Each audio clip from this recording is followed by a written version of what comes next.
Hello aspirants, welcome to AKSIS academy daily current affairs. So ముందుగా నేను ఇచ్చినటువంటి question కనుక మనం చూస్తే, what term describes removing currency legal tender status? దీని demonetization, every one of you know. So ఇది ఆన్సర్. అలాగే before we go to the session, if you're looking for UPSC admissions, అట్లాగే group 1 and group 2 both AP and Telangana, so దయచేసి కింద నెంబర్కి call చేయండి, they'll give you all the details. So అలాగే ఈరోజు టాపిక్లో కనుక మనం వెళ్తే, road to women safety. Of course తమ్నైల్లో మీరు చూసుంటారు, నేను దాన్ని ఉదాహరణగా తీసుకున్నాను. ఇది న్యూస్లో ఎందుకు వచ్చింది అంటే టాపిక్, ఇటీవల కాలంలో తెలంగాణలో ఉన్నటువంటి బండి సంజయ్ గారు, a very known person from BJP party, కేంద్ర మంత్రిగా కూడా ఉన్నారు. సో వాళ్ళ తనయుడి పైన ఒక అభియోగం వచ్చింది. ఖచ్చితంగా అభియోగం అని అనాలి, ఎందుకంటే అది ప్రూవ్ అవ్వలేదు కాబట్టి. మీకు చాలాసార్లు చెప్పాను నేను గతంలో కూడా క్లాసెస్లో, అభియోగాలు ఎన్ని వచ్చినా మనందరం రాజ్యాంగము అలాగనే ఈ ఉన్నటువంటి చట్టాలు ఇవన్నీ ఫాలో అవుతున్నాం కాబట్టి చట్టం ఏం చెప్తోంది, అభియోగం వేరు, నిర్ధారణ వేరు. ఇప్పుడు ప్రస్తుతానికి అతని మీద ఉన్నది అభియోగం. అఫ్కోర్స్ జరిగి కూడా ఉండవచ్చు, జరగకపోయి ఉండవచ్చు. నేను ఇక్కడ ఎవరిని సపోర్ట్ చేయట్లే, ఎందుకంటే మళ్ళీ కామెంట్స్ ఏమొస్తాయంటే, జనరల్గా ఇట్లాంటి వాటిల్లో అభియోగం ఉన్నటువంటి వాళ్ళ వైపు ఏమైనా మాట్లాడితే అలా మీరు కూడా వాళ్ళ వైపు అంటుంటారు. నేను ఎవరి వైపు కాదు, నేను రాజ్యాంగం వైపు. నేను అందుకే లాస్ట్ టైం ఒకసారి క్లాస్ చేసినప్పుడు దిశ కేసులో ఎన్కౌంటర్ని నేను సమర్థించలే. ఆ వ్యక్తులు మరణించడాన్ని నేను సమర్థిస్తాను, కానీ ఎన్కౌంటర్ని సమర్థించను. వాళ్ళని కోర్టులో ప్రవేశపెట్టి ఉరి తీయాలి, కావాలంటే బహిరంగంగా ఉరి తీయండి కోర్టు ఒప్పుకుంటే. కానీ ఎన్కౌంటర్ చేస్తే అందులో నిజ నిర్ధారణ ఎలా తెలుస్తుంది? సో కాబట్టి ఈ పర్టికులర్ కేస్ నుంచి మనం ఆధారంగా చేసుకొని, అసలు భారతదేశంలో ఉమెన్కి ఎందుకు సేఫ్టీ ఉండట్లేదు, why we are seeing women as only a sexual object, ఇంకా వేరే ఏం లేదా, ఇది మనం ఈరోజు సెషన్లో చూద్దాం. ముందుగా ఇది న్యూస్లో ఎందుకు వచ్చిందంటే, yes, high profile POCSO act protection of women from sexual offences, protection of children from sexual offences, ముఖ్యంగా women. So union minister Bandi Sanjay గారి తనయుడు భగీరథ ఏదో ఉంది పేరు. సో తెలంగాణ జ్యుడిషియల్ ఇంపార్షియాలిటీకి ఇప్పుడు పెద్ద ప్రశ్నగా మారింది, ఎందుకంటే ఇది మీడియాలో చాలా పెద్ద సంచలనమైంది. సో దీనికి సంబంధించి ఫస్ట్ ఆఫ్ ఆల్ మనం ఉమెన్ సేఫ్టీ గురించి కనుక మాట్లాడితే, అసలు ఉమెన్ సేఫ్టీ అంటే ఏంటి, అంటే ఆడవారికి భద్రత అంటే ఏంటి? ఫస్ట్ ఆఫ్ ఆల్ ఇది ఒక కాంప్రహెన్సివ్ పాలసీ. ఆడవారికి భద్రత అనేటటువంటిది ప్రభుత్వం కల్పించలేదు, ఎందుకంటే దేశంలో 140 కోట్ల జనాభా ఉంటే దాదాపు 70 కోట్ల మంది ఆడవాళ్ళు ఉన్నారు. ఒక్కొక్కరికి ఒక్కొక్క పోలీసుని పెడదామా? అయ్యే పనేనాది కాదు కదా. సమాజంలో మార్పు రావాలి అంటే ఆడవారిని, వాళ్ళు హ్యూమన్స్ ఫస్ట్. ఆడ మగ అనేటటువంటిది మనం బయలాజికల్గా డిఫరెన్సియేషన్ కోసం మనం విడగొట్టుకునేది తప్ప, మిగతా వాళ్ళు అందరూ మనుషులే. కాకపోతే ఆడవారు కొన్ని క్యారెక్టరిస్టిక్స్ ఉంటాయి, మగవారికి కొన్ని క్యారెక్టరిస్టిక్స్ ఉంటాయి. అవే 2 చెవులు, అదే ముక్కు, అదే నోరు, అన్నీ నార్మలే. బట్ ముందు తరాలకు వెళ్ళాలి కాబట్టి ఒక రిప్రొడక్షన్ అనే ఒక కాన్సెప్ట్ వస్తుంది కాబట్టి మేల్ అండ్ ఫీమేల్ ద్వారానే నెక్స్ట్ జనరేషన్ ఆఫ్ స్ప్రింగ్స్ ఉత్పత్తి అవుతాయి. సో ఉమెన్ సేఫ్టీ అనేటటువంటి దాన్ని ప్రభుత్వం కల్పించలేదు, ప్రభుత్వం దానికి సహాయం మాత్రమే చేయగలుగుతుంది. అందుకే కొన్ని విధానాలను మాత్రమే రూపొందిస్తుంది. అలాగనే సోషల్ జర్నీ, సమాజం వెళ్ళేటటువంటి మార్గం మీద ఇది ఆధారపడి ఉంటుంది. ఇక్కడ ఏంటి బేసికల్గా, ఫిజికల్ అంటే భౌతికంగాను, డిజిటల్, ఇప్పుడు ఉన్నటువంటి డిజిటల్ యుగంలోని ప్రతి చోట కూడా ఆడవారికి భద్రత అనేటటువంటిది లభించాలి. ఎందుకు? భారతదేశం అనేటటువంటిది పురుషాధిక్య సమాజం, అంటే పురుషులను ఆధిక్యతతోని, మహిళలను అల్ప ఆధిక్యతతోని లేదా అల్పంగాను చూసేటటువంటి సొసైటీ. భర్త భార్యను కొట్టచ్చు, భార్య భర్తను కొట్టకూడదు. ఇది సాధారణంగా మనకి ఇళ్లల్లో చెప్పేటటువంటి విషయాలు. ఎందుకు అంటే that is how this generations, so many generations have been raised in our country. So అలాగనే ఇందులో బేసికల్గా ఏమవుతుందంటే, రియాక్టివ్ పోలీసింగ్ నుంచి ప్రోయాక్టివ్ సిస్టమాటిక్ చేంజ్ రావాలి. అంటే ఆడవారిపైన ఏదన్నా ఒక అఫెన్స్ జరిగిన తరువాత మనము రియాక్ట్ అయ్యే కన్నా జరగకుండా ఒక వ్యవస్థని మనం సృష్టించాలి.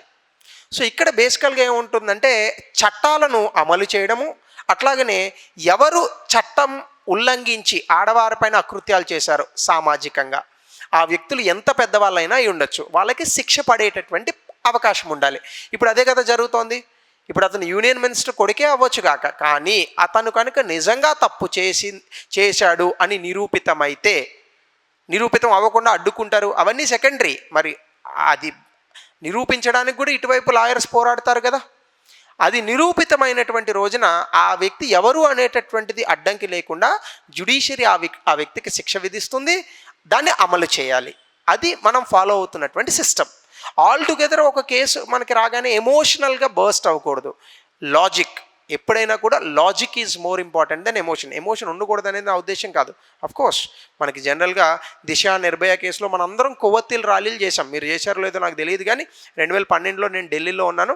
అప్పుడు నిర్భయ కేసు జరిగినప్పుడు నేను ఆ కొవ్వొత్తుల ర్యాలీలో పాల్గొన్నాను. క్యాండిల్ అంటే పట్టుకోలేదు, కానీ నడిచి వెళ్ళాను.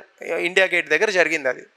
సో కాబట్టి థింగ్ ఏంటంటే, emotion or pitiness towards the victim is one thing, న్యాయం జరగాలి అనేటటువంటి దాంట్లో లాజికల్గా ఆలోచించడం మరొక విషయం. అదే ఇక్కడ ఒక ఎన్వైర్న్మెంట్ని క్రియేట్ చేయాలి. ఫస్ట్ ఆఫ్ ఆల్ మనకి ఏం కావాలి అంటే, సమాజంలో మనం ఒక వాతావరణాన్ని సృష్టించాలి. ఏంటది? పూర్తి స్థాయిలో ఆడవారు ప్రతి అవకాశాలను చేజిక్కించుకొని పబ్లిక్ లైఫ్లో భయం లేకుండా ప్రతి విషయాల్లోనే పాల్గొనేటటువంటి ప్రయత్నం ఉండాలి. నేను ఈరోజు న్యూస్లో చూశాను, అది ఎంతవరకు నిజమో నాకు తెలియదు, కొన్ని సోషల్ మీడియా వేదికల పైన వచ్చాయి. బీహార్లో ఎడ్యుకేషన్ మినిస్టర్ ఆడవాళ్ళకి చదువు ఎందుకు అన్నాడంట. ఇంకా ఎడ్యుకేషన్ మినిస్టర్ని కనుక కొనసాగిస్తే ఆ ప్రభుత్వం అంత దిక్కుమాలిన ప్రభుత్వం ఇంకోటి ఉండదు. అది ఏ ప్రభుత్వం అయినా కానివ్వండి, నాకేం ప్రాబ్లం లేదు. వెంటనే అతన్ని సస్పెండ్ చేయాలి. సస్పెండ్ కాదు, అసలు మంత్రి పదవి నుంచి తొలగించాలి. ఆడవారికి చదువు ఎందుకు? అసలు ఏ టైప్ ఆఫ్ కమెంట్ అది? ఆడవారికి ఇంటికే పరిమితం అవ్వాలని అన్నారట ఆయన. ఎంతవరకు నిజం నేను వినలా. సోషల్ మీడియాలో ఒక ఇమేజ్ వస్తే చూశాను. కొన్ని దొంగ ఇమేజ్లు కూడా వస్తుంటాయి, ఐ డోంట్ నో.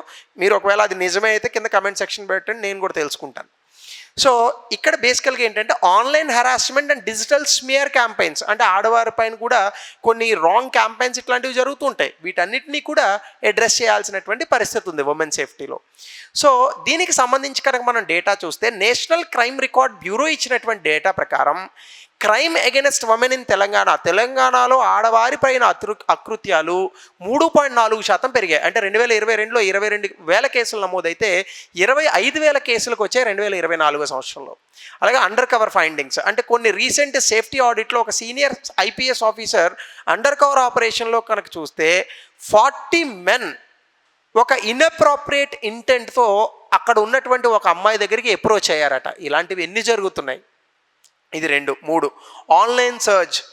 రీసెంట్గా 73 మంది ఇండివిజువల్స్ పైన ఒక ఒకే పర్టికులర్ అంశంలో వాళ్ళని ఒక public figure in the sense actress వీళ్ళు ఉంటారు కదా, వాళ్ళని హెరాస్ చేస్తున్నటువంటి 73 మంది వ్యక్తులు ఒక్క లేడీ యాక్ట్రెస్నే, యాక్ట్రెస్ అంటేనే లేడీ, ఆమెనే టార్గెట్ చేసినటువంటి వ్యక్తుల్ని డిజిటల్ అబ్యూస్ చేసి ఆమె పైన చాలా అసభ్యకరంగా పోస్టులు పెడుతున్నటువంటి వ్యక్తుల పైన రీసెంట్గా లీగల్ యాక్షన్ తీసుకున్నారు.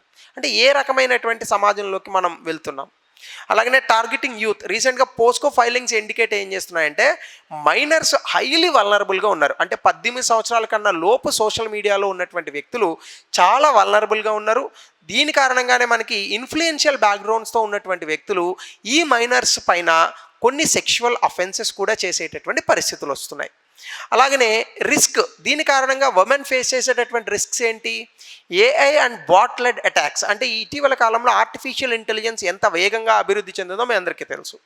సో ఆటోమేటెడ్ బాట్స్ని యూజ్ చేసి లార్జ్ స్కేల్ సెక్షువల్ క్యాంపెయిన్స్ నడుపుతున్నారు. పోర్నోగ్రఫీ ముఖ్యంగా విపరీతంగా, ఆడమగ అనేటటువంటి తేడాలు లేకుండా విపరీతంగా ఈ యొక్క పోర్నోగ్రఫీ వెళ్ళిపోతుంది. ఈవెన్ వాటిని అడ్డం చేసుకొని కొంతమంది ఈ స్మియర్ క్యాంపెయిన్స్ కూడా నడుపుతున్నారు, సెక్షువలైజ్డ్ స్మియర్ క్యాంపెయిన్స్. అట్లాగనే ఆర్కెస్ట్రేటెడ్ ట్రోలింగ్, కావాలని కొంతమందిని ఆ పబ్లిక్ పొజిషన్స్లో ఉన్నటువంటి వ్యక్తుల్ని వాళ్ళ గొంతు నులిమేందుకు గాను, గొంతు నొక్కేందుకు గాను వాళ్ళకి విపరీతమైన భయాన్ని జోడించి చాలా విపరీతమైన ట్రోలింగ్స్ జరుగుతున్నాయి. నేను ఈ పార్టీ ఆ పార్టీ అని సపోర్ట్ చేయను, కానీ నేను సింపుల్గా ఒక విషయాన్ని చెప్తాను. ప్రతి పార్టీకి కొంతమంది సింపథైజర్స్ ఉంటారు. ఒక 2 రాజకీయ పార్టీలు, 2 రాజకీయ వర్గాలు ఉన్నప్పుడు ఆ పార్టీల తాలూకా విధి విధానాలు నచ్చినటువంటి వ్యక్తులు ఉంటారు. అది భారత రాజ్యాంగము, భారతదేశంలో ఉన్న చట్టాలు, సమాజము ఆమోదించినటువంటి విషయం.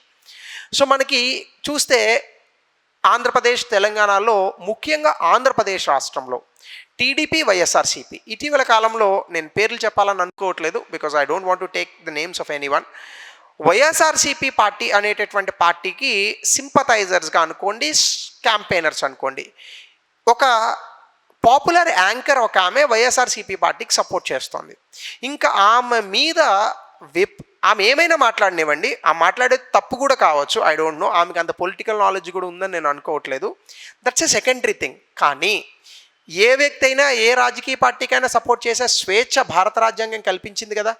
మరి ఆమె ఏదో ఒక పార్టీకి సపోర్ట్ చేస్తుంటే ఆమె మీద వ్యక్తిగత ఆరోపణలు చేయాల్సినటువంటి అవసరం ఏముంది? విధి విధానాల మీద కదా మనం ఆరోపణలు చేయాలి.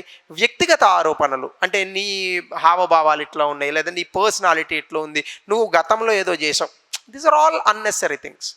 ఈ రకమైనటువంటి భావజాలం రాజకీయాలలో కానీ మనకున్న సమాజంలో కానీ మంచిది కాదు. సో అదే ఇక్కడ చెప్తున్నటువంటిది కూడా, orchestrated trolling. 3, anonymity and speed.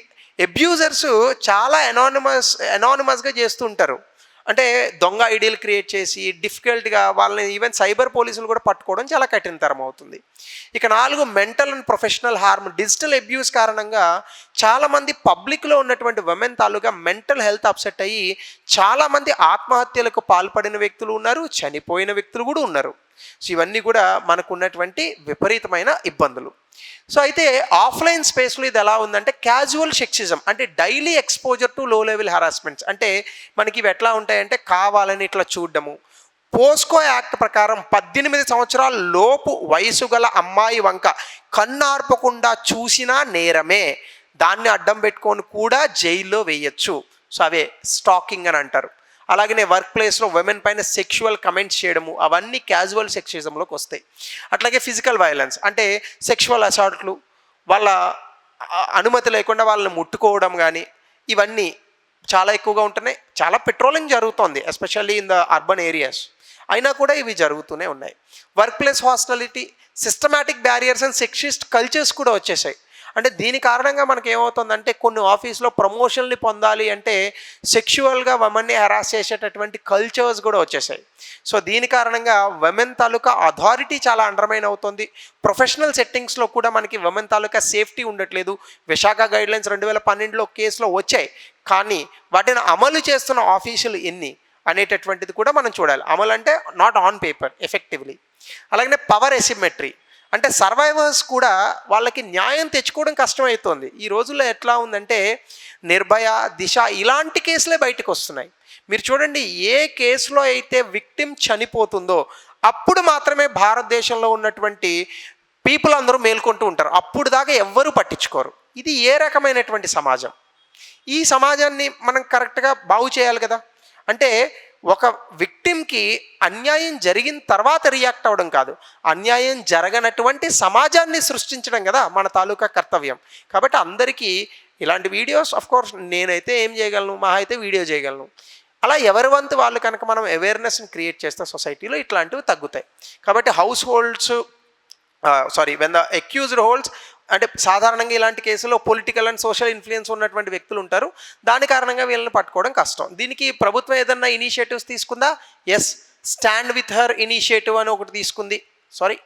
Stand with her initiative chief minister గతంలో 2026లో మన తెలంగాణలోనే తీసుకొచ్చారు. అంటే conversation sexism and men to act as allies ఇట్లాంటి వాటికి కొంత వ్యతిరేకంగా స్పెషల్ ఇన్వెస్టిగేషన్ టీమ్స్ సిట్ ఇప్పుడు కూడా ఈ కేసులో సిట్ని తీసుకొచ్చారు.